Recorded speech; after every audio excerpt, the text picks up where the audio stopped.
Pengamat nilai Gibran penuhi 3 selera Prabowo untuk jadi cawapres.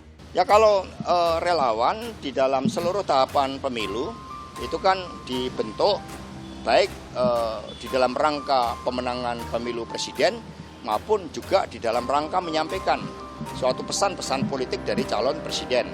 Saya tidak boleh minta dukungan saudara-saudara sekalian, dan saya memang tidak minta dukungan dari saudara-saudara. Dan hanya saya berharap di dalam hati dukungan.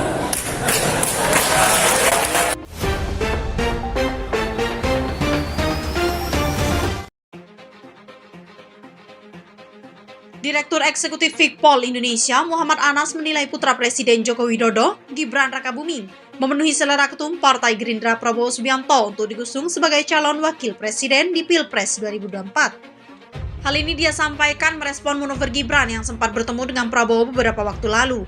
Gibran Rakabuming memenuhi 3 selera politik pada Prabowo, kata Anas dalam keterangannya pada Senin 22 Mei.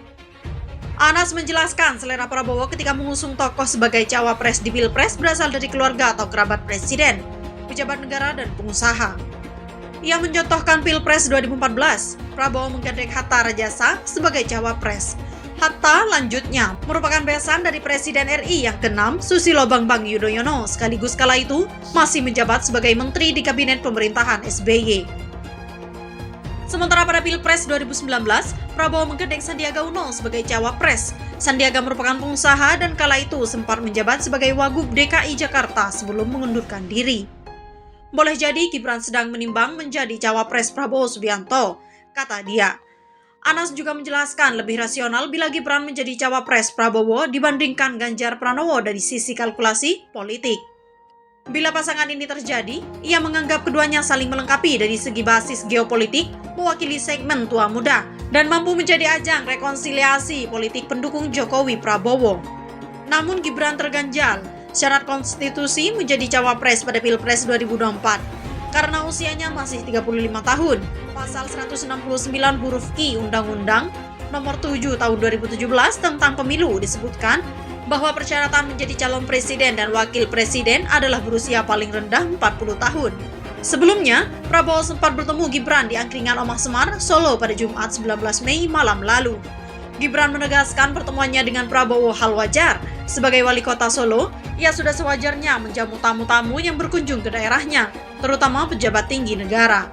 Gibran memastikan pertemuan dengan Prabowo sama sekali tidak berkaitan deklarasi dukungan relawan kepada Prabowo. Ia berada di luar forum ketika Prabowo berorasi di depan para relawan. Kemarin itu saya hanya makan malam saja. Urusannya pencapresan kan kemarin saya minggir. Aku kan tidak ikut ketika beliau atau Prabowo orasi dan lain-lain kan saya minggir. Saya nggak ikut-ikut, kata Gibran. Gibran juga telah membantah rumor yang beredar akan bergabung ke Gerindra, yang memastikan dirinya tetap setia pada PDI Perjuangan. Menurutnya tidak ada alasan kuat baginya untuk keluar dari partai berlambang banteng tersebut. Tidaklah, kenapa pindah? Jawab Gibran saat ditemui di benteng Vestenberg. Nama Prabowo belakangan ini digadang-gadang akan maju sebagai capres yang akan berlaga di Pilpres 2024. Partai besutan Prabowo, Gerindra telah menjalin koalisi dengan PKB yang bernama Koalisi Kebangkitan Indonesia Raya atau KKIR.